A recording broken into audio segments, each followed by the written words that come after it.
Hello hello hello hello hello. Speaker भी on करें ना? इसका कंप्यूटर वाला नहीं।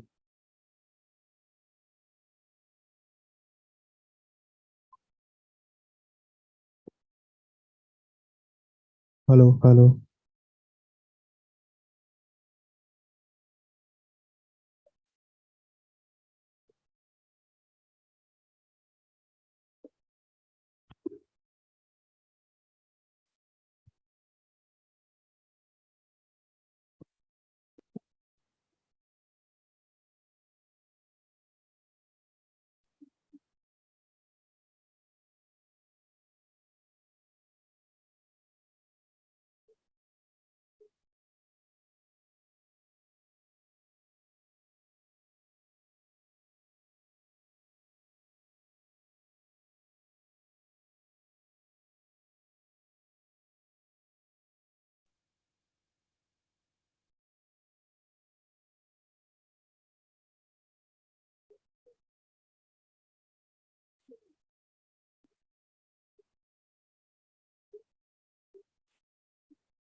A very good evening to one and all present here.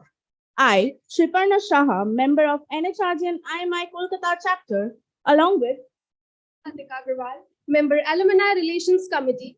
would like to welcome you all for today's roundtable, which is in collaboration with NHRG Kolkata chapter under the auspices of IMI Kolkata Career Club. Today, we uncover how the CHRO transforms HR from a task based function into a strategic powerhouse. And the topic for today's roundtable is how does the CHRO make the HR agenda the business agenda? Our expert speakers will share experiences illuminating how the CHRO acts as a strategic partner steering organizational performance. Before we start, I request Ms. Srijita Guha, the chapter member of NHRGN, to please come forward to conduct the oath-taking ceremony.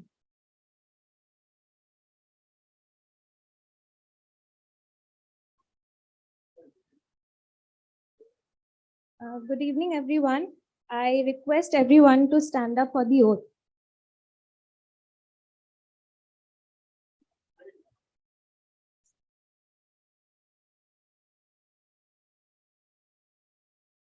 So please repeat after me. I will always strive to meet the highest evolving standards of competence in the profession and add value to organizational success. I will deal with all stakeholders with utmost integrity and create an environment of trust leading to ethical success of my organization. I will ensure that I'm always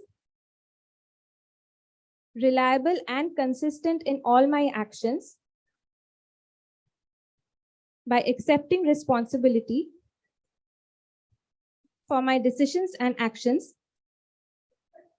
thereby creating credibility for my profession and myself. I will be objective in all my actions and decisions and foster fairness with firmness. I will conduct myself in a way that facilitates growth and development of all those I am responsible for.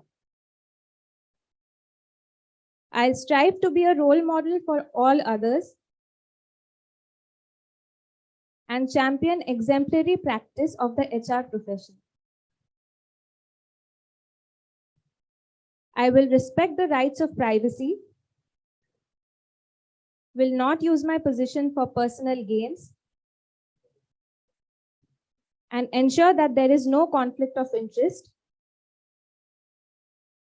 in what I do with any of my stakeholders. Thank you.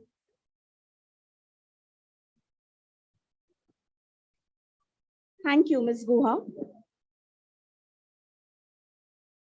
Before we introduce our panelists, I would like to welcome our esteemed guests, Mr. Vinay Ranjan, HR Director, Coal India and Regional President, NHRDN East, Mr. Ranjan Banerjee, CHRO Berger Paints, President, NHRGN Kolkata Chapter.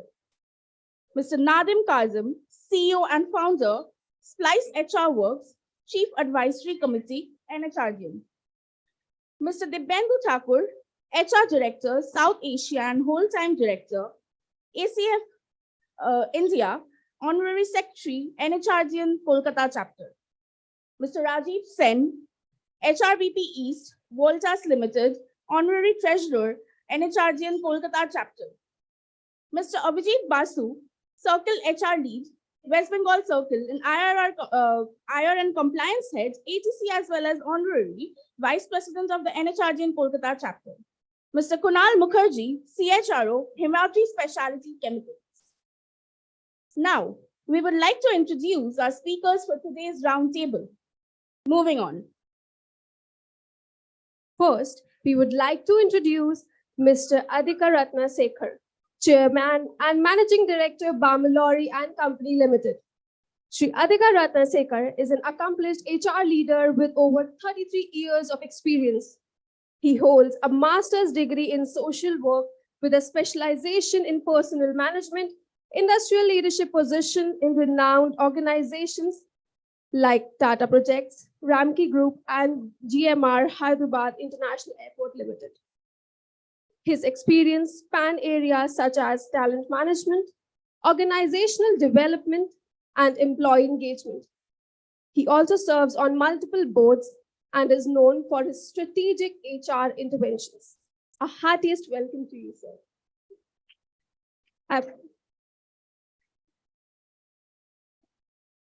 I would now like to request my colleague Dania Nizam to present sir with a bouquet of flowers.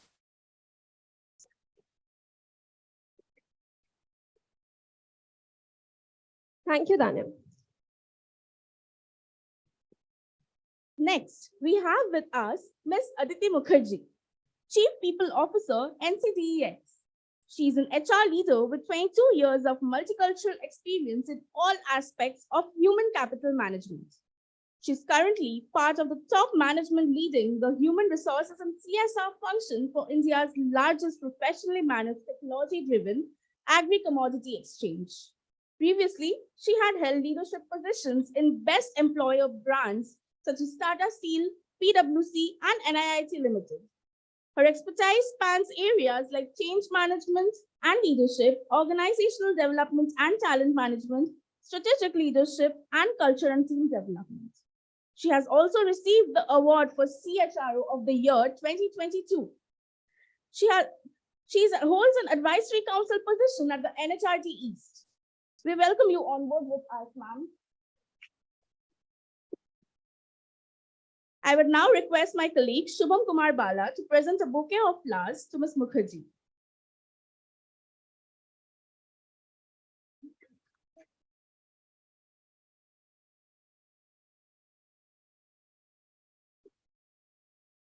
Thank you, Shubham. Next, we have with us Ms. Shabana Khan, CHRO, TM International Logistics Limited. She is an experienced human resources director with a demonstrated history of working in the hospitality industry. She has previously worked as the director of human resources at Marriott International.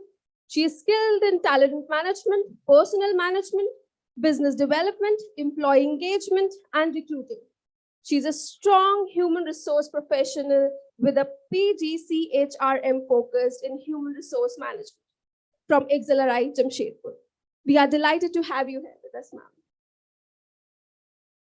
I would now like to request my colleague Saurav Ranjan Boidar to present ma'am with a bouquet of flowers. Thank you, Saurav. We have with us Dr. Rituparna Basu. Dr. Basu is an associate professor at IMI Kolkata in the area of marketing. She has earned her PhD from IIT Kharagpur in the domain of management marketing. She's also the director of IMI Connect and a selected mentor of change at the Atal Tinkering Lab by Niti Aayog, Government of India.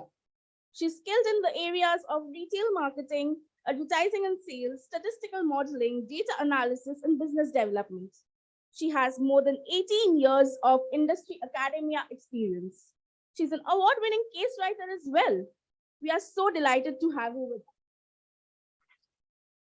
I would now request my colleague Shovik Pal to present a bouquet of flowers to Dr. Basu.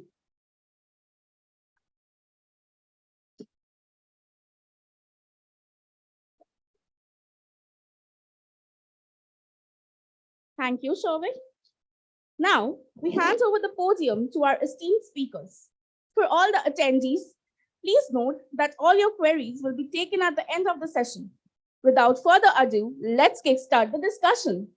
Dr. Basu will be moderating the session and encourage our panelists to share their experiences candidly and ask students to actively participate in the Q&A session right after the discussion. Over to you, ma'am. Thank you, Shriparna. It's indeed a pleasure to be a part of this panel discussion, a roundtable discussion. And we have quite a diverse mix. I am from marketing. We have a CEO. We have HR people representing in this very diverse round table, addressing a very HR-dominated kind of a topic. So I'm sure you all are going to have some nice time listening to the wider spectrum of what people outside HR think about HR and what people inside HR think about HR. So without taking much time, let me delve absolutely directly into the question that we have for the evening. That is, how does a CHRO make an HR agenda into a business agenda?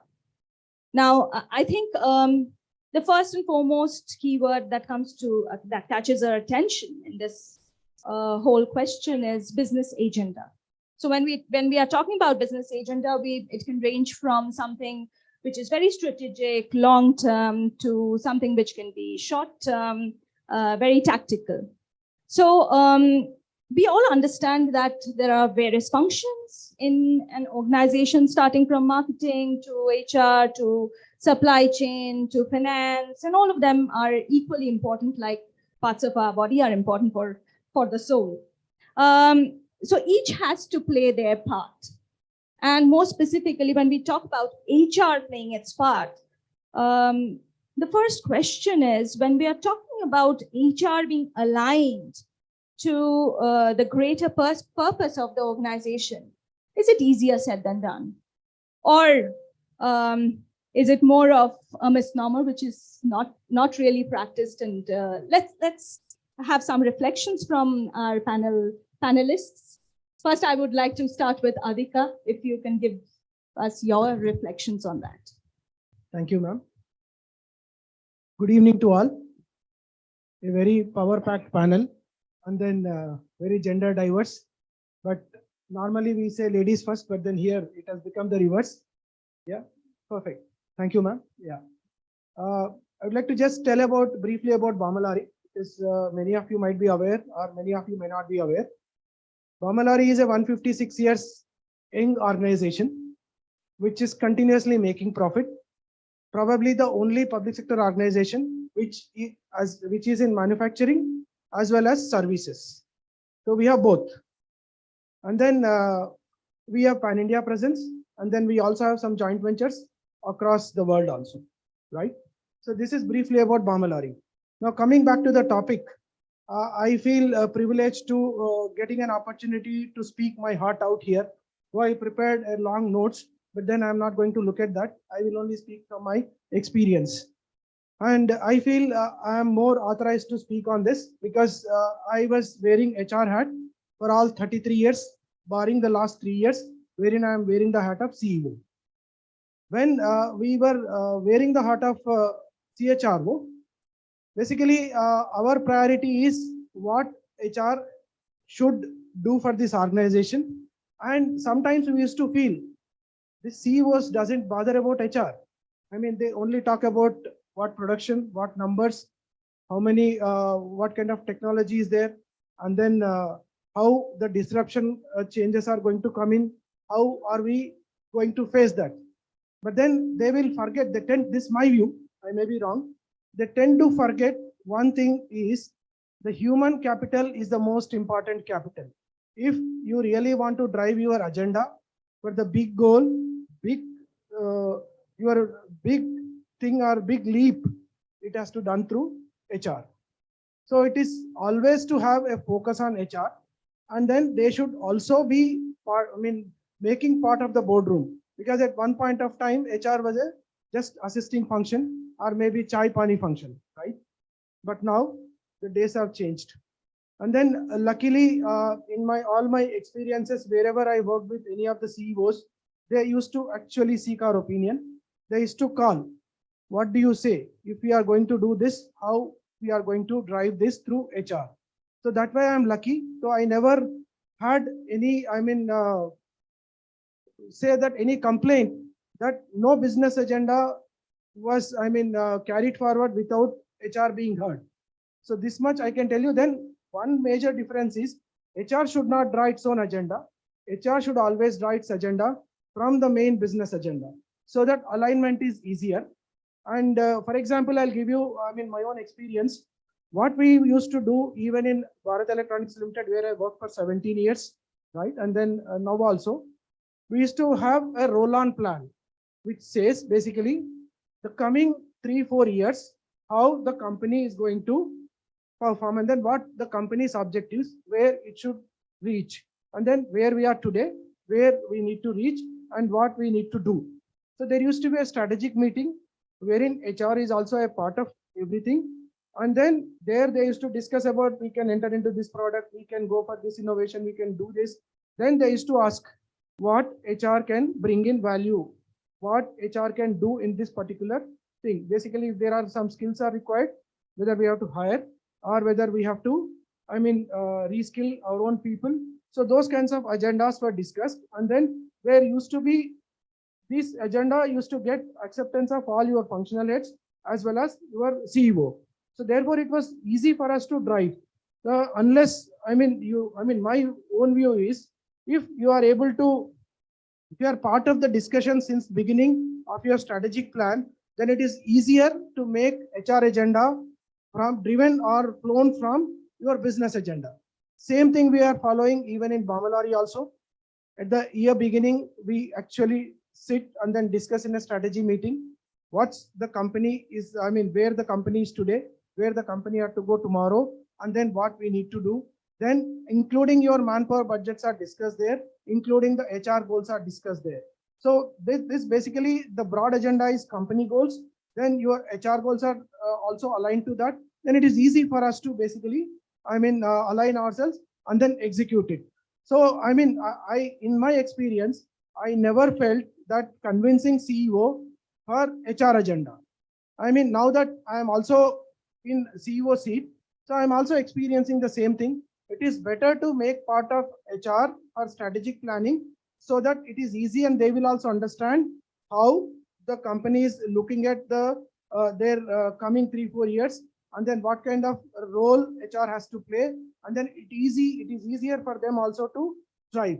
But then it's not only employee engagement, it is not only your PMS, your maintenance functions, but also the strategic functions where HR can add value. At this point in time, I would like to just close it here. Then further, I will. No, absolutely fantastic. I mean, you set the stage for how HR has evolved over the years. You said that, gone are the days when HR was thought to be just a supporting function, and right now it has its legitimate space in the boardroom. So, how much of it is true across organizations? Because he has given a very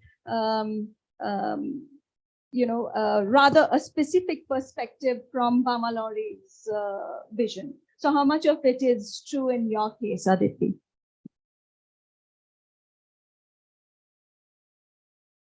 Hi, everyone. First and foremost, thank you so much to NHRD Calcutta for organizing this, and IMI for hosting this. Honestly, in front of such stalwarts sitting in front, I don't know what I'm going to say, but I'll try my best. So let me tell you, and I was hearing the perspective of what Sir was just mentioning.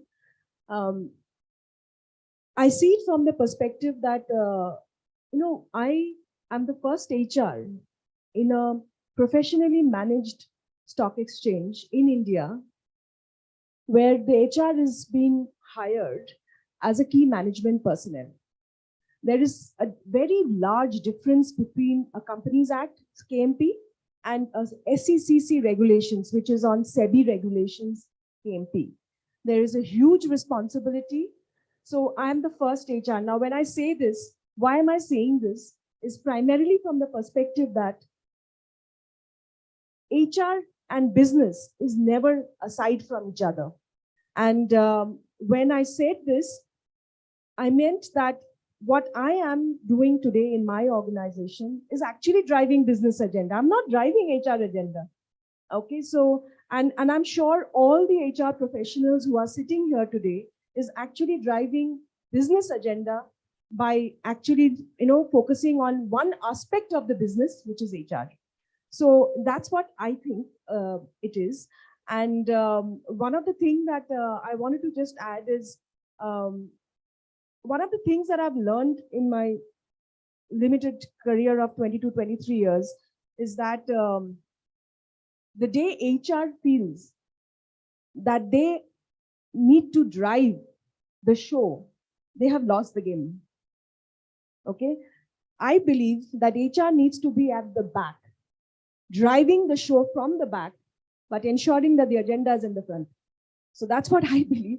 And that's how my philosophy and my team's philosophy is, that give the importance to the line function, give the importance to the people who are sitting or driving it in the driver's seat. And you just, kind of be there at the back. And that's what has worked where business and HR agenda is concerned. Thank you so much.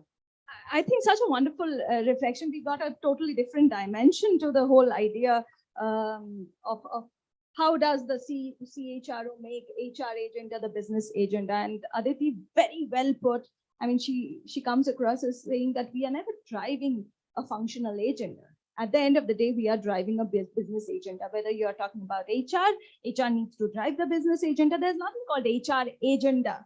It's at the end of the day, it's the business agenda that you're driving. We are just naming it as HR agenda. Do you feel the same, Shabana? Okay. So good evening, everyone. Rituparna, you already addressed a couple of points. Just a food for thought. Is it a good idea to replace the word agenda with purpose? Yes. Let's, as an HR fraternity that we are sitting here, let's offload this hat of an HR per se, It's about coexistence, right? We need to coexist for a common purpose. And the common purpose is the organizational goal, right? When we coexist together, we need to complement each other, right? If there is no business, there is no HR. What do we do with HR if there is no existence of any business or a company? Okay. So these are some of the food for thoughts. Yes, of course, you can drive your purpose or agenda, provided the kind of deliberation, the delivery that you do, it has to be with delight to your internal customers, your business, your stakeholders. In such a situation, when you have credibility, you don't have to drive anything. It will fall in place in its natural course. So, thank you. I have a follow-up question for you, Shabana. Sure, please. Yeah. In our textbook on management principles and practices, we have learned that a corporate objective guides the business objectives, or the corporate objective guides the functional objectives, right? Now we can assume that the corporate objective would guide the HR agenda or the HR purpose. So does that make it a little more challenging for HR, or it's absolutely fine? See, that's how the way of life has to be, right? The HR agenda or the purpose or the balance scorecard or the annual business plan, it has to have linkage with your corporate balance scorecard, your corporate ABP, etc., right? If you have linkages with your corporate agenda, your business agenda, then if the way you deliver, if you can do it with credibility, I don't think so there is a challenge to push your case in terms of HR delivery. Okay. Another perspective. Let's bring some other perspective. We are having a free-flowing discussion over here, and here I would like to bring out this perspective that The CHRO, if you are talking about the business agenda, needs to have very clear understanding about or deep understanding about the profitability objectives of the firm, or say, for example, expansion plans of the firm, competitive landscape that the firm is operating in. So I'm not going to ask this question to Adhika because Adhika had shifted from being a CHRO to a CEO. But I would like to pose it to Aditi. Do you think that today's HR, CHRO, heads, they are having this kind of a perspective that they, from the very beginning, they have very deep understanding about what's the marketing goal of the company or the competitive standing of the company or things like that? Okay, I think many of the CHROs sitting here will agree with me that when we set the HR goals for the year, one's the short term and the other being the long term, each of that is linked with some business outcome. Okay, say for example, productivity of coal. I'm just saying, sorry to take example, say productivity of coal or production of steel. My previous organization, everything has to have a business outcome. Otherwise, why are you driving that agenda? Or what is the purpose of that goal? So, and to do that, you need to ask the right question. I believe that the questions is actually designed, or the question needs to be designed in a manner that you can expect the business outcome.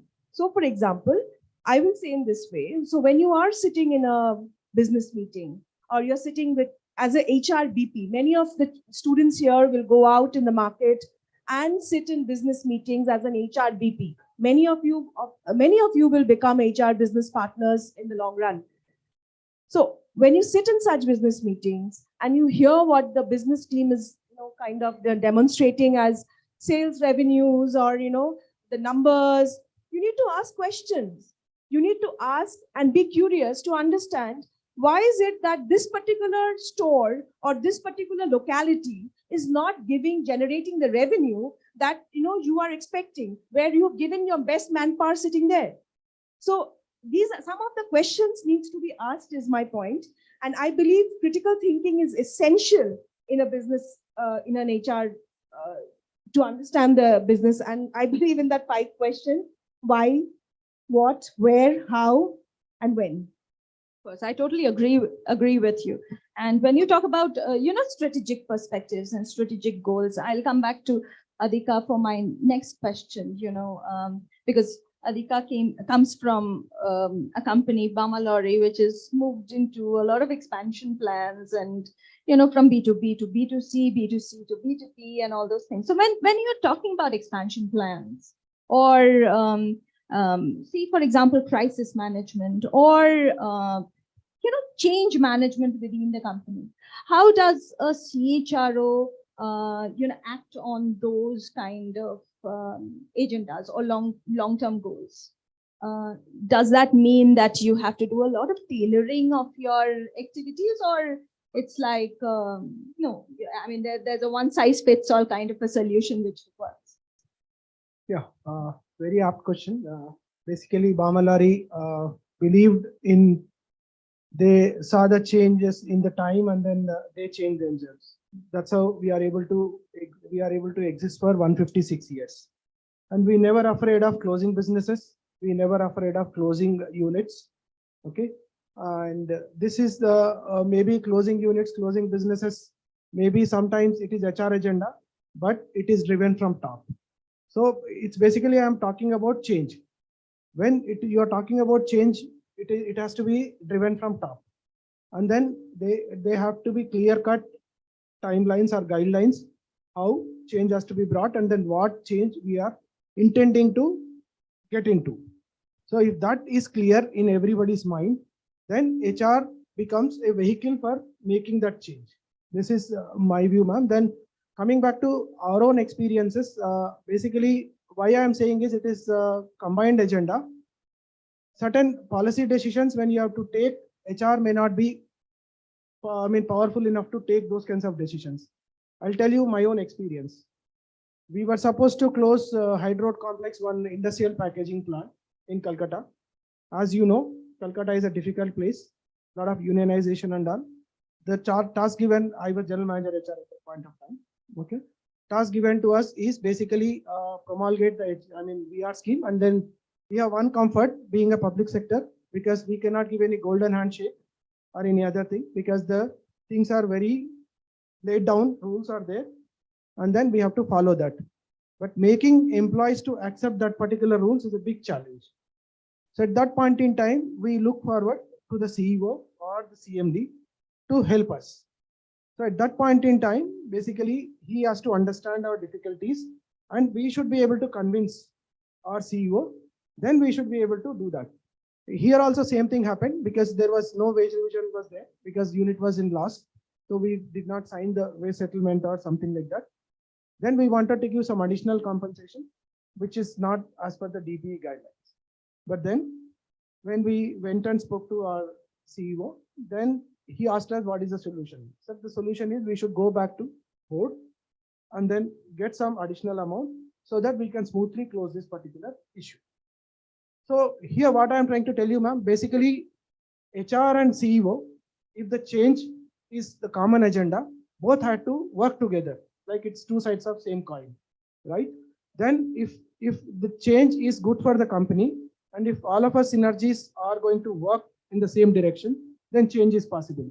And that message has to go to everyone that this change is essential to sustain. So that's my take on this. Yeah, absolutely. Collaboration is the order of the day. I mean, whether you're talking about change management or whether you're talking about managing a crisis or managing expansion plans, you really need to collaborate. So I would like to ask Shabana's view on this. You know, when it comes to collaboration, how does the CHROs collaborate with C-suite leaders? How is the relationship? We want some candid confessions. Yeah, sure. I'll take that question. So see, one of our values in our organization is agility and collaboration. Okay, and how do we bring in collaboration? Is firstly, see, as an HR, we are HR experts, right? We need to question ourselves: are we business experts? How deeply do we understand and know business? That is where we can question business, we can value add to them, and as I said, it's about coexistence, and you will have to work in tandem with each other. You will have to support business, you have to show your purpose, and it has to be impactful. Okay. I come from a Tata Group company, and we have operations all over India. So in around say 24 locations, and we operate out of three overseas locations. All right. So it does become very challenging because of the spread of location and the kind of businesses we are into. We are into logistics business, and we provide end-to-end logistics solutions. It's right from air to water. It's air freight till shipping, everything we provide.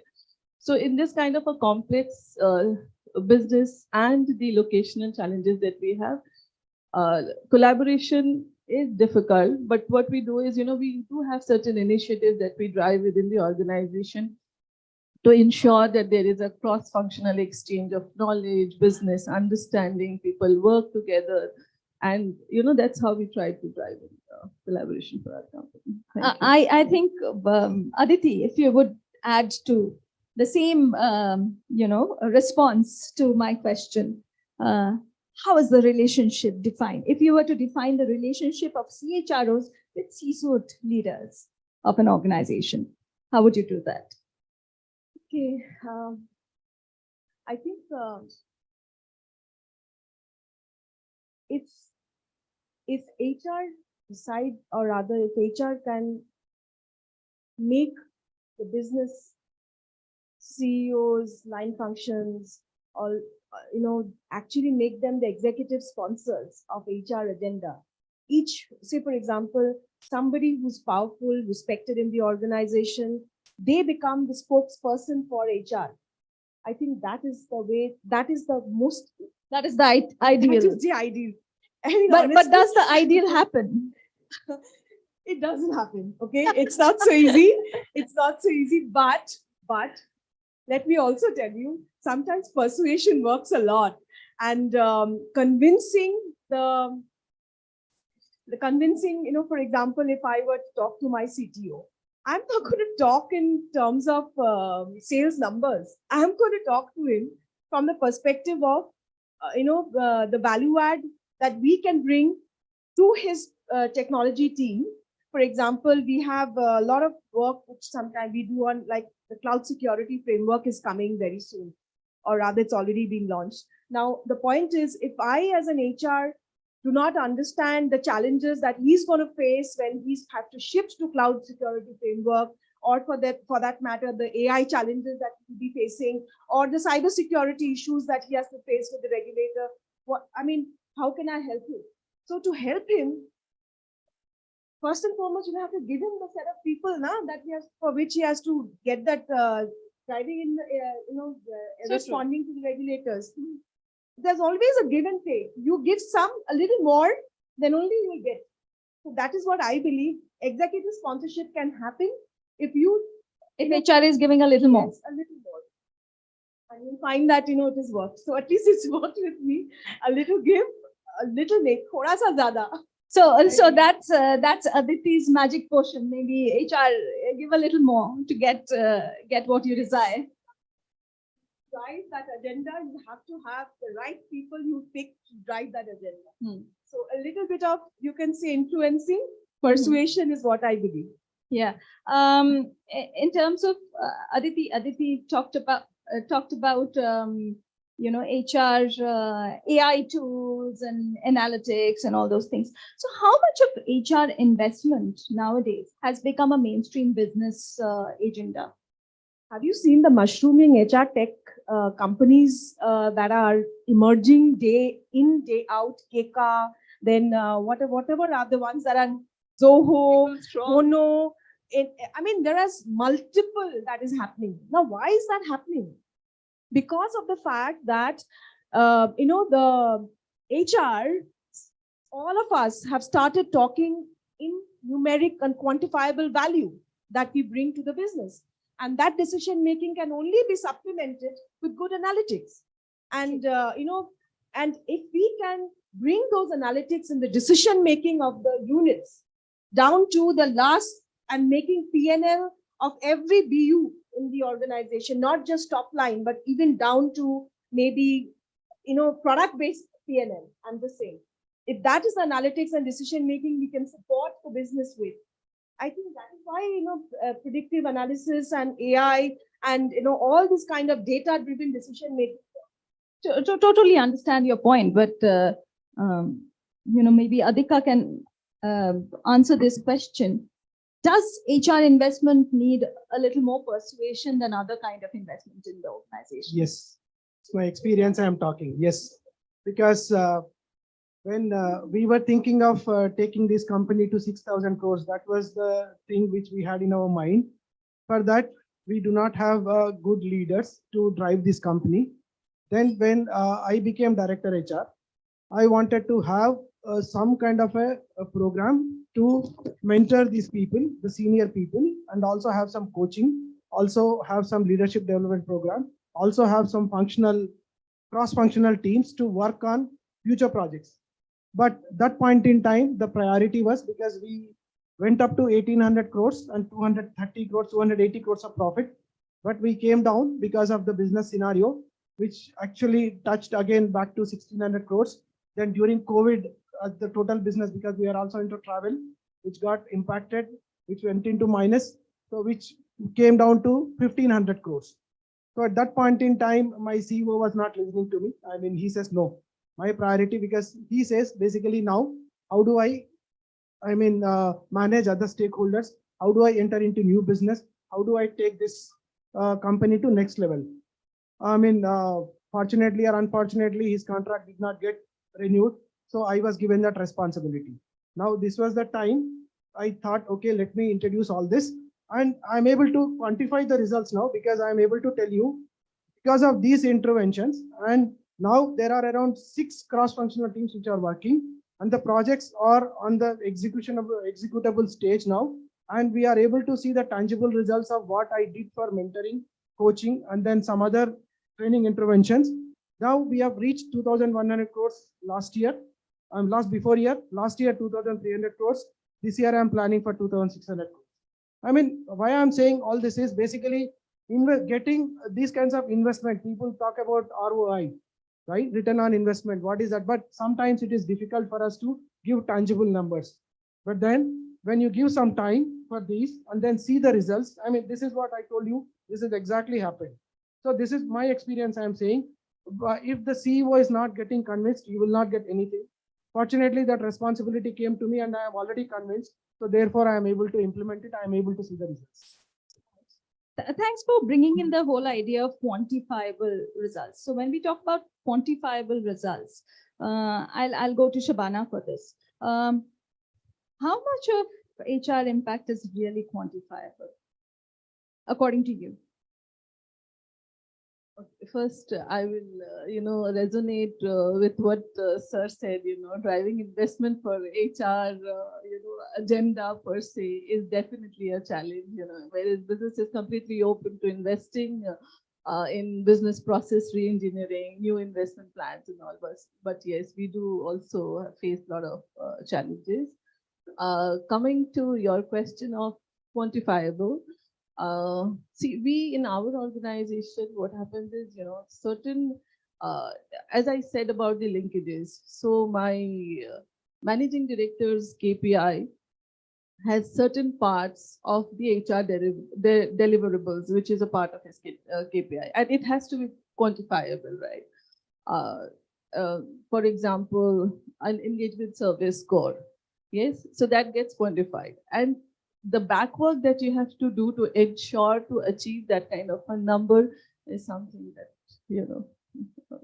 can be projected. Aditi, your views on HR impact and how much of it is really, measurable in terms of KPI or such scores? It's sometimes difficult to do an attribution and casualty, if you ask me. But see, I'll tell you, if there is a direct flow, so for example, just like Shabana mentioned, in our exchange also, 10 to 15% of the exchange KRA is on people, which then percolates down to each and every chief level or the top line, which again percolates down to the last person. So there is at least 10% of KRA, which every manager as well as junior members have to take in their PMS process. So if you ask me, has it cascaded down? Of course it has. Now the indexes, index of how we kind of measure the outcome of whatever we've taken. We've taken what matters to our kind of business. Say, for example, we measure a lot on the ADTV numbers, which is annual daily turnover rates.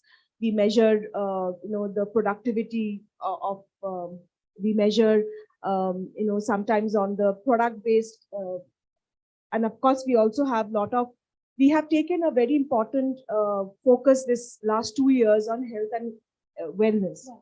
And what we've taken is health index of the organization. We have designed something called a health index, which is like, where that kind of becomes part of the index score of the organization. So health index actually decides, so health index, then employee turnovers, then productivity scores. All of these are actually down to even team-based attrition. These are all even manager KRAs now.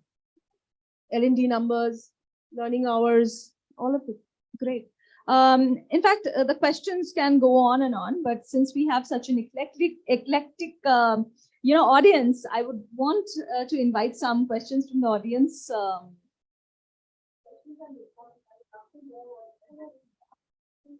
And responses as well, of course.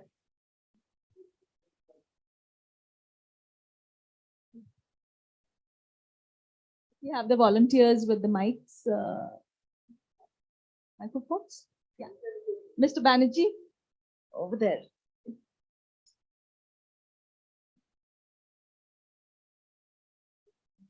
Thank you. Audible? Okay. So, so first of all, thank you so much for this session, which is yet to be over. It's work in progress, but a lot of good insights I've received from Adhika and Aditi and Shabana.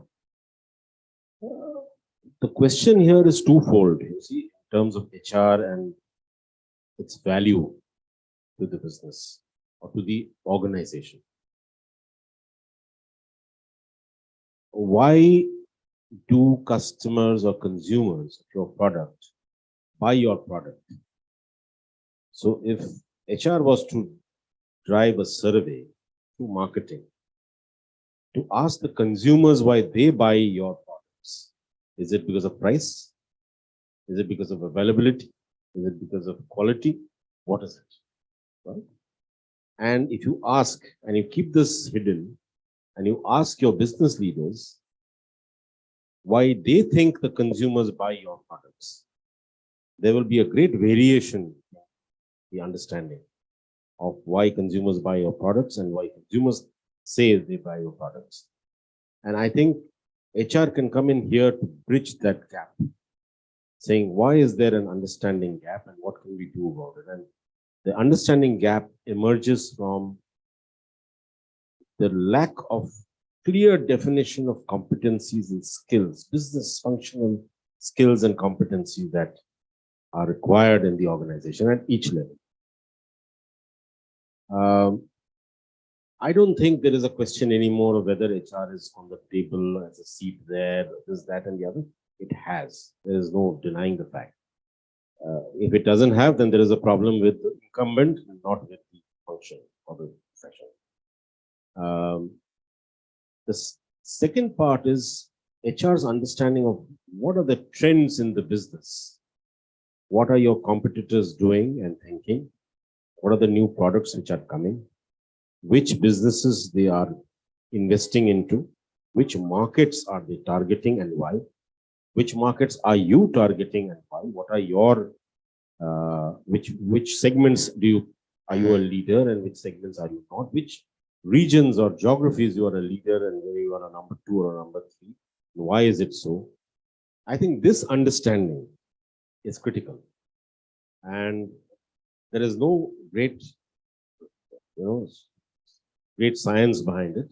I think it's just getting to know, asking these questions during a board review or during a SLT review.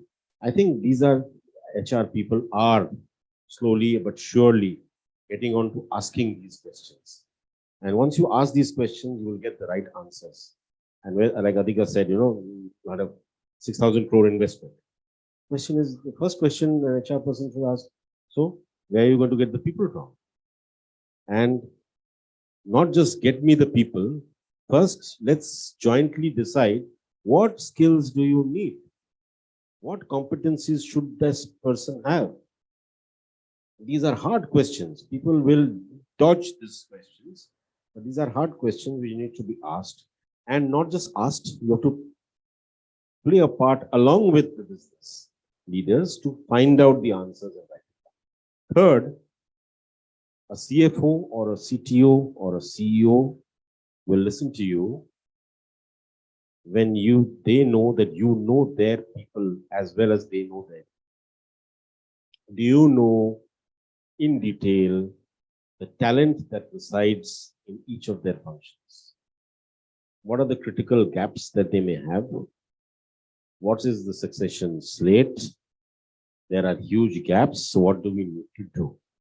I think once these three sets of questions and answers both start being given and driven by HR, I think that can result in HR adding value.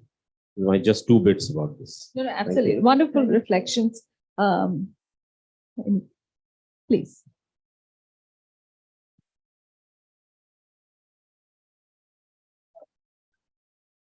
Hello.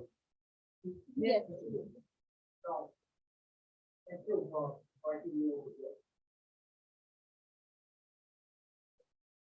And really, it's a very pleasing, meeting. But at the same time, I'll definitely I'll approach you. A lot of my students are there. Why they will come in HR field? What leadership they want? Leadership quality. That means what I feel by throughout my experience that Hindi में बोलते हैं बाप बुलाते हैं जब वो श्रद्धा करते हैं, रिस्पेक्ट करते हैं. अब बाप बुलाते हैं जब उसको रिस्पेक्ट करते हैं. दैट मीन्स वो दोनों तरफ नहीं होने से you can not be a good HR man. That means you need a area domination. What she told clearly, that area domination means the people of marketing, the people will of finance, they will think he is a good leader. That means his leadership quality is there. All the students, I should tell them, they should build up their leadership quality first, right? So that they can come and approach this, HR as their profession. What I feel, because without, area domination, without you build up that, your respect will come if they वो डर खाते हैं जब तब respect करते हैं, और जब वो देखते हैं ये श्रद्धा से ये करते तब वो बुलाएगा yes he is the my boss. So one HR person should develop that kind of quality. What I feel in my total, in my experience, I have so many companies. I have worked with Williams and Nagar, like everyone. What sir told regarding VRS, yes, a lot of because that time some WTO, some process is going on, so I have to give a lot of companies VRS. In Williams and Nagar, there is a lot of groups of there, companies are there. Once he told me, just I'm telling from my experience, when they're signing this all the rigid unions, the CIT unions, INTUC unions, they're signing the VRS. That time one C2 secretary told me, sir, आपको घर में मेरा माने बौद्धी बोलते हैं, that means बौद्धी जाने हम चला जाएंगे. So this type of relation I have built up. Relation with them. Why they are telling? They feel that yes, we are out of this thing. VRS is coming because why? There is no business is coming up right now. So they also feel that yes, sir जब बोले हैं VRS लेने होगा, that means there is no other options. Now the VRS amount, okay, we have to adjust like that. That is something different. But unless they feel that yes, he is our leader. So all of my students over there, we should speak in that way also, that they should the leadership quality first. HR person have some leadership quality, what I feel. So this is my. Yeah, please. This is good evening, everyone, and thank you very much. You all put a lot of perspective on the topic. What is very age-old agenda? This has been discussing, I know, donkey's years, whether HR has, business agenda is part of the business agenda or not. But times have changed.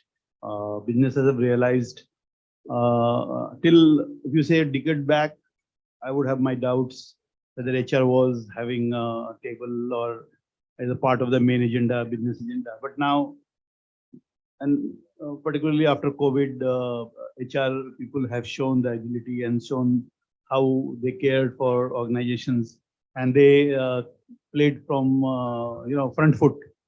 They played in the front foot to come into the business agenda. But for students, how you will understand business? First, you need to drive business agenda. First, you need to understand business. So my guru told me only two things if you do, very simple two things, and this is for all students. If you do, you will understand the business. One is just understand from where the money is coming to the business.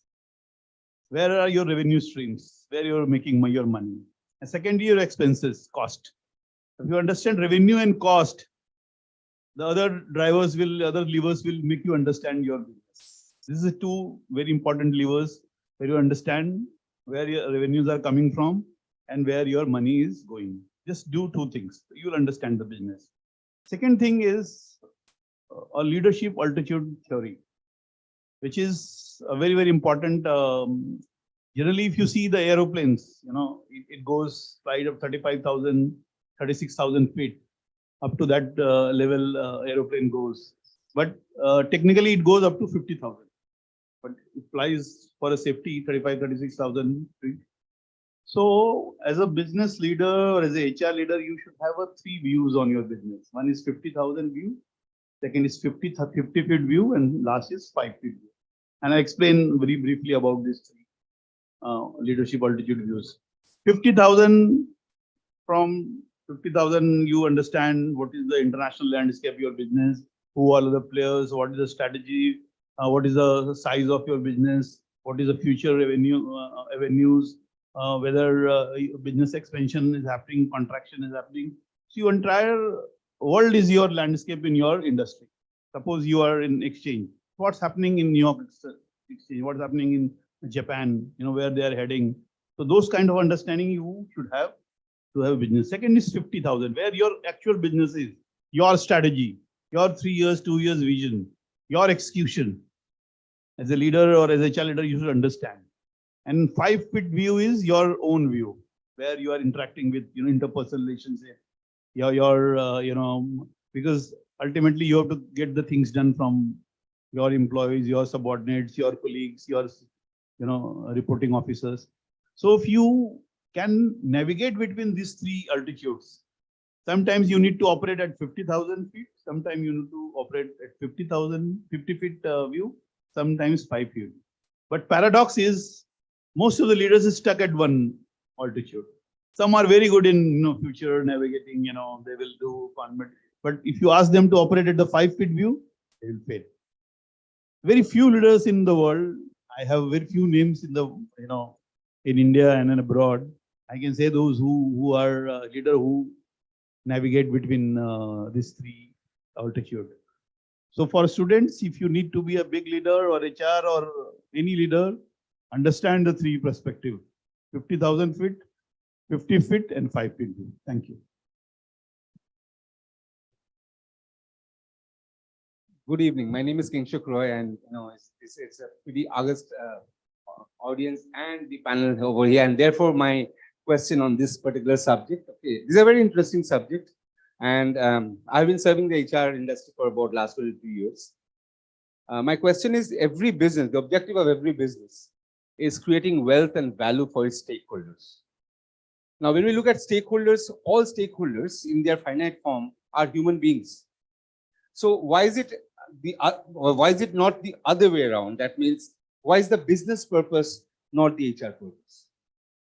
Why do we always have to think that the HR purpose has to be a business purpose and not the other way around? Why is it that the business purpose itself should not be an HR purpose? So if you can reflect some information on this, I think I'll be happy. Thank you so much. Okay, so hi Kingshuk, you're a known face. Good evening to you. I guess you walked in a bit late, right? You missed the introduction part where we addressed to this, that it is about coexistence. We should not be. We have to get out of this mindset of driving two different agendas for a common organization, right? We have to coexist, and we have to work towards a common organizational goal. So the moment we start wearing that hat of business, of HR, of operations, of marketing, of supply chain, etc., things will be taken care of. And it's time that we move away. So currently, as an HR fraternity, what I understand and see is that we are at the third stage of our journey. We started with a personal management department, we moved to an HR department. Currently, we call it the human capital department. But I think it's time, we need to move from a human capital to human capability department. This is the right time. And, if we can do that, start investing in our people, build on their capability, create an impact for business, value add, create value for the organization, I think these questions will be taken care of. Thank you. Thank you. Yeah, just one perspective. Just to add with Ranjan, Ranjan talked about VOC and the differences in VOC. I think when I talk about HR agenda, I think the VOC is very important. And in our organization, we do it regularly. Because I consider as a similar to product management, HR should create their products, which is actually which will derive value for the customer, right? So it is linked as if it is a product management.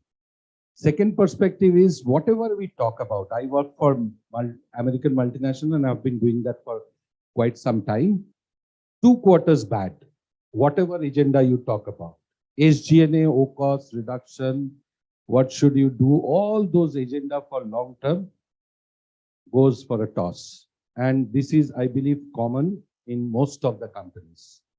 But unless, because same namesake, Ranjan Das, who is the strategy head for IIM Kolkata, long back, I've attended several seminars of Professor Das, and he always used to say, a company never ever die because of the business. It only dies because of the foresightedness of the leader. If you can't see what is happening 5 years, 10 years down the line, we talked about skills needed and develop those skill sets. And Shabana just talked about human capability. And if we lose focus on that just for 1 or 2 quarters bad results, I think it will be really difficult to drive HR agenda or people agenda. I will not talk about HR agenda, people agenda for long run. I think, go ahead. Hello. Yeah, good evening.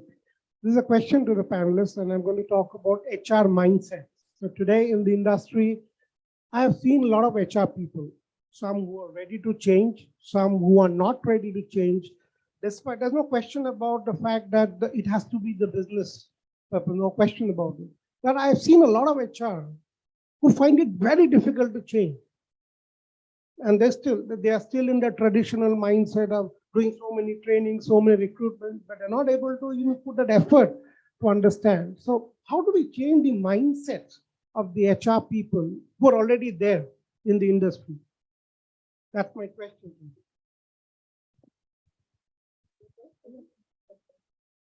Okay, good evening. Okay, so I don't know where to start from. I come from very different industry, when currently the organization that I'm working for is a logistics company, and I am basically a hotelier, a banker, and work for telecoms also.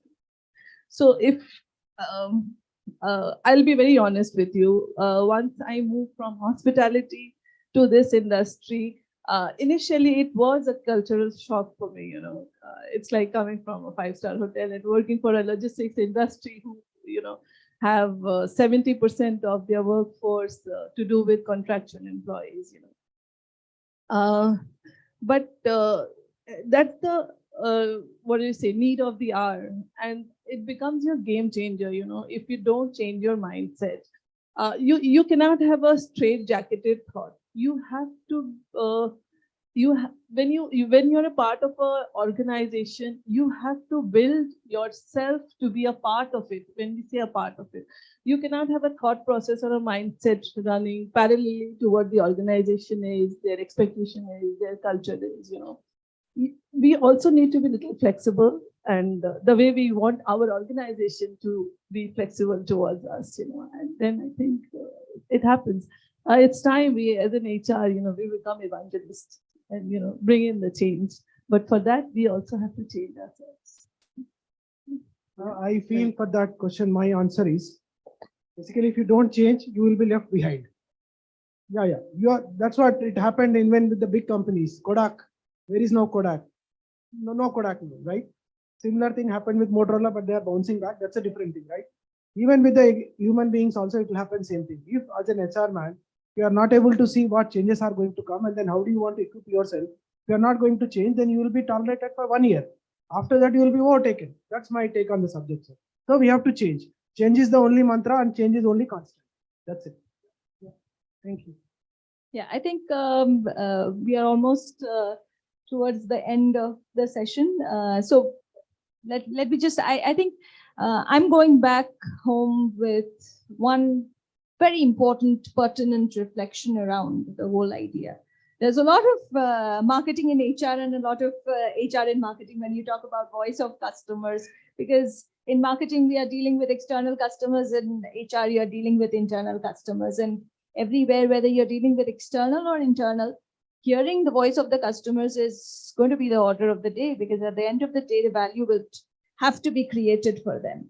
Whether you're building value within your organization or building value external to the organization, everything is linked. It builds positive spirals. If you're not being able to build value within the organization, how can you build value externally? That's not possible.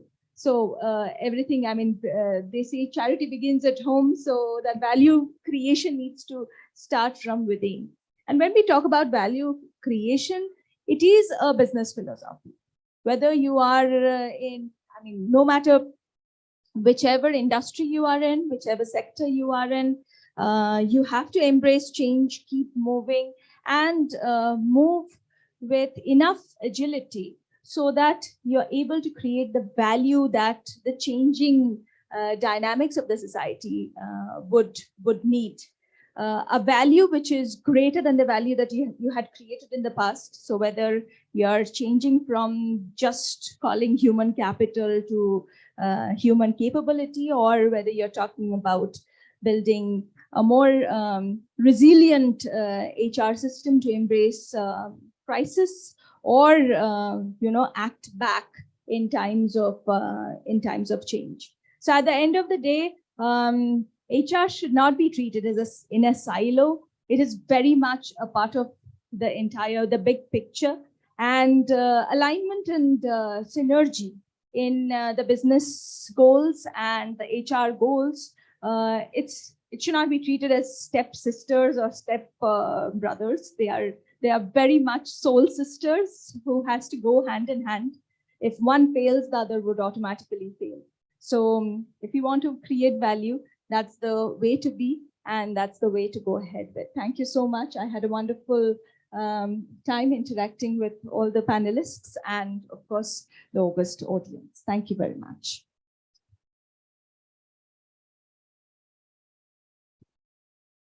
Thank you to all our panelists and participants for making this roundtable discussion a great success, which was in collaboration with NHRG Kolkata chapter under the auspices of IMI Kolkata Career Club.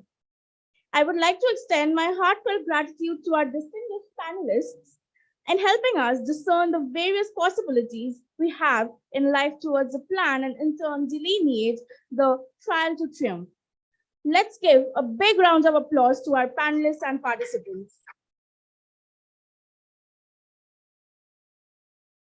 I would now request Dr. Basu to extend a token of appreciation to our esteemed panelists.